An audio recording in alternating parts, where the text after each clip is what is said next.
En este vídeo voy a hablar sobre la propiedad romana en base a los apuntes que he tomado en clase y en base al libro de Derecho Romano de Antonio Ortega.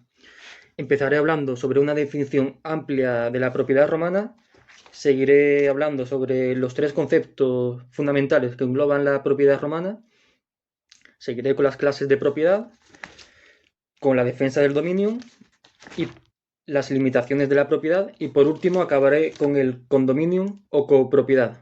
Bien, la propiedad romana. El derecho romano desarrolló ampliamente el derecho de propiedad. El concepto de propiedad se desarrolló a lo largo de la historia, a lo largo del tiempo, en base a unas reglas que siguen a día de hoy. El derecho romano no dio una definición única de propiedad, puesto que había varias clases de propiedad, por lo que no se pudo establecer una única definición. Sin embargo, algunos autores la definieron como el derecho de usar, incluso abusar de la cosa, hasta donde la razón del derecho lo permita. Así se entiende como propiedad la señoría jurídica plena y efectiva sobre la cosa. Se entiende como señoría jurídica el dominio sobre esa cosa, mientras que la señoría plena se entiende como que el propietario tiene todas las propiedades sobre esa cosa, al poder tener la cosa y poder disfrutarla. Así, un ejemplo sería que si yo tuviera alquilada una vivienda a una tercera persona, yo no tendría la señoría plena sobre la cosa, ya que no podría disfrutar de la cosa, en este caso de una vivienda.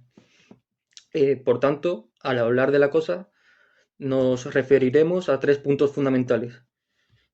Como propiedad entiendo el derecho a disponer y usar de una cosa hasta donde el ordenamiento jurídico o la fuerza me lo impida. Entiendo por propiedad el derecho de usar, incluso abusar de una cosa hasta donde el ordenamiento jurídico me lo impida, me lo permita. Y por propiedad tengo que tener poder directo y pleno sobre la cosa que tengo en propiedad. Por otra parte, cuando hablamos de propiedad en derecho romano, podemos aludir a tres conceptos que surgen en orden cronológico. En primer lugar, nos encontramos con la mancipium, que significa literalmente cogerlo con la mano. La mancipium estaba en el origen de la propiedad y alude a la forma en la que el pater familias imponía su mano sobre las cosas que le pertenecían, como podía ser un esclavo. Posteriormente surge el dominium, el cual apareció a finales de la República y tenía un significado puramente económico y significa el poder sobre la cosa. Así, el dominium convivió durante un tiempo con la mancipium. Finalmente, el dominium se utilizó para referirse al poder sobre las cosas, mientras que la mancipium se, se utilizó para referirse al poder sobre las personas. De ahí que durante la época clásica la palabra que diera significado a la propiedad fuera la de dominium. Y por último surge la palabra propietas, de la cual ha derivado la palabra actual de la propiedad. El significado de la propietas significa lo que es de una persona, lo que vendría a ser el significado actual de propiedad. Así, la propiedad surgió para diferenciar al propietario de algo y al titular del derecho sobre ese algo. Este sería el caso del usufructo, el cual es el derecho por el que una persona puede disfrutar de los bienes de otra persona a cambio de conservarlos y cuidarlos como si fueran propios. En cuanto a las clases de propiedad, había cuatro formas de adquirir la propiedad en época romana. Por un lado, nos encontramos con la propiedad civil, en la que para que se reconociera como propiedad civil se tenían que dar una serie de requisitos.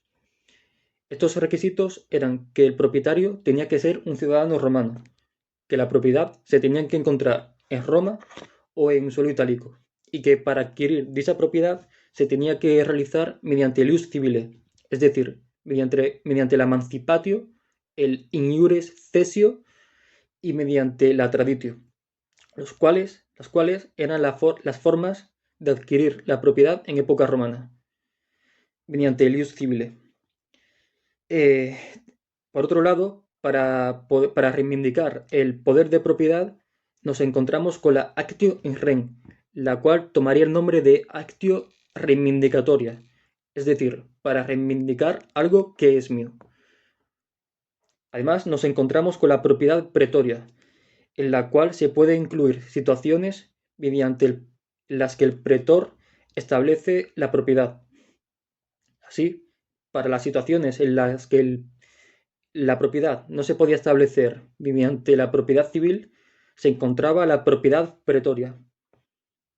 Dentro de esta propiedad pretoria se encontraba la usucapión, la cual es una forma de adquirir la propiedad mediante la posesión de un bien durante un determinado tiempo marcado por la ley. Así, por ejemplo, la usucapión se puede dar mediante la posesión, no, mediante la ocupación de una vivienda durante un determinado tiempo marcado por la ley, en la que la vivienda pasaría a ser de nuestra posesión. La tercera clase de propiedad sería la propiedad provincial, en la que, dado que la propiedad mediante el ius civile solamente era aplicable a Roma o a la península itálica, se encontraba ante el problema de que había propiedades fuera de Italia, por lo que era bastante complicado de otorgar una propiedad a estas propiedades. A estas propiedades fuera de Italia se les conocieron con el nombre de propiedades provinciales, las cuales se encontraban fuera de la península itálica, pero seguían siendo una provincia, seguían formando parte de una provincia romana, por lo que estaban fuera del derecho de propiedad. Lo que se hacían en estos casos era que se cedía el disfrute de la cosa, como podía ser una vivienda, a un particular, el cual tenía la obligación de pagar un impuesto anualmente para poder disfrutar de esta cosa. Así se puede hablar en este caso de usufructo o de propiedad en posesión. Por lo que el particular tiene que pagar un impuesto anual para poder disfrutar de la cosa.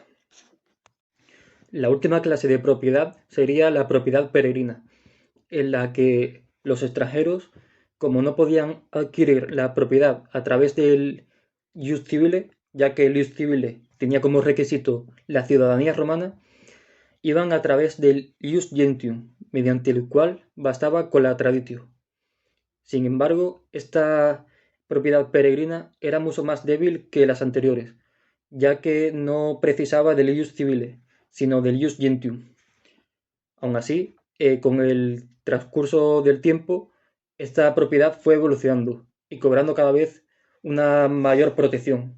Sin embargo, estaba bastante más desprotegida que el resto de propiedades.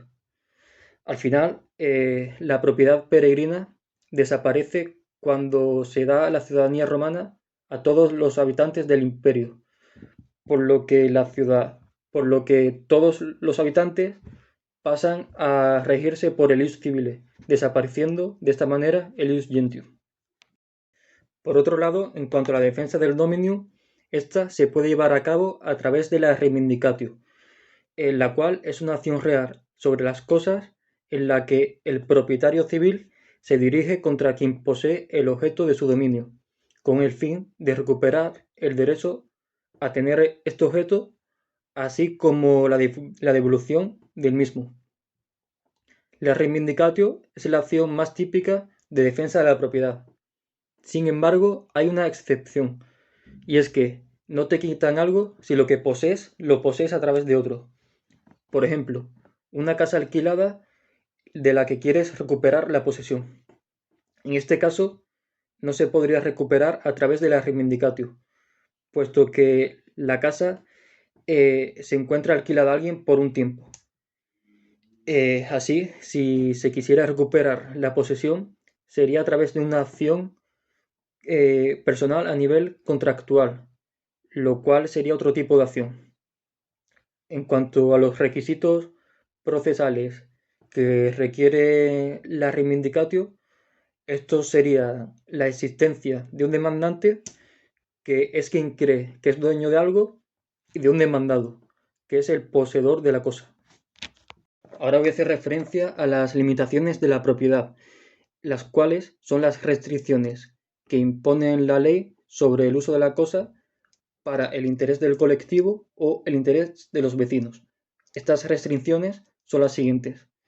Nota censoria para proteger la agricultura. Si alguien dejaba de cultivar su campo o no lo hacía de la forma adecuada, el censor podía imponerle un impuesto a modo de sanción. Expropiación forzosa por motivo de utilidad pública. El Estado, la antigua Roma, al igual que la actualidad, podía expropiarle al ciudadano un terreno aunque este ciudadano no quisiera hacerlo.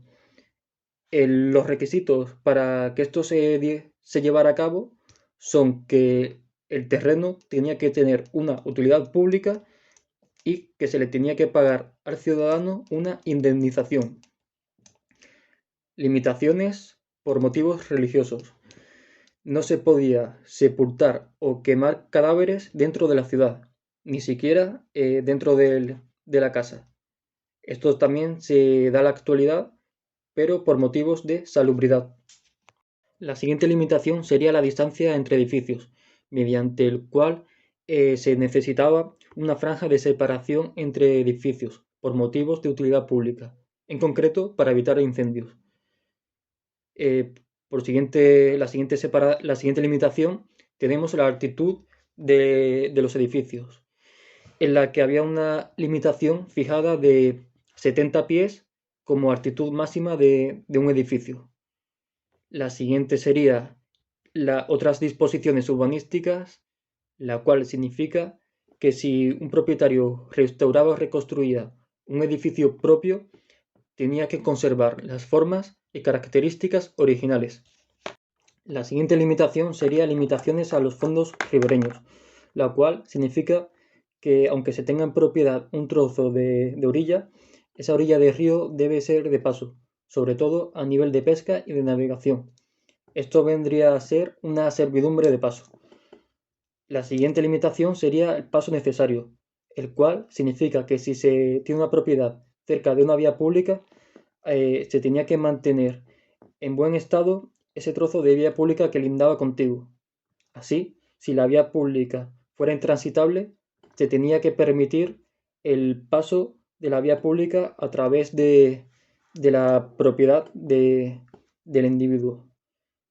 Y por último, la última limitación sería la de minas, en la que si se era dueño de una mina y una tercera persona encontraba un filón de oro en tu mina, esa tercera persona tendría derecho a quedarse ese filón de oro, pero cediendo el 10% de la venta al propietario de la mina y el otro 10% y otro 10% al Estado. Por último, voy a hablar del condominio o la copropiedad. El condominio es cuando varios sujetos poseen por igual o en diferente medida la misma cosa. A estos sujetos se les denominan condóminos. Los condóminos son los dueños o socios que tienen un derecho de propiedad sobre el condominio. Así, estos condóminos tienen una fracción ideal del derecho de propiedad, ya que son dueños de una parte del todo. Es decir, un condómino que es propietario de una vivienda no es propietario exclusivamente de una habitación, sino de una parte del todo de la vivienda. Los condóminos o copropietarios pueden, en cuanto a su fracción ideal, venderla, donarla, darla en herencia, dar usufructo de su parte, etc. Siempre al porcentaje del condominio que le corresponda. Por otra parte, en derecho romano, todo condómino tiene derecho a impedir cualquier tipo de actividad de otro condómino sobre el común, ejerciendo una acción a veto. Esto se aplica sobre actividades que impliquen una modificación sustancial de la naturaleza de la misma. Es decir, se tiene derecho a veto cuando se va a alterar por una parte toda la propiedad. Otra característica del condominio es que si uno de los condóminos, en el uso de su parte de la cosa, modifica la parte de los otros sin que éstos hayan ejercido el derecho a veto, entonces no se tiene derecho a un reemplazo de la cosa a su estado original, sino que se tendrá derecho a una indemnización por daños.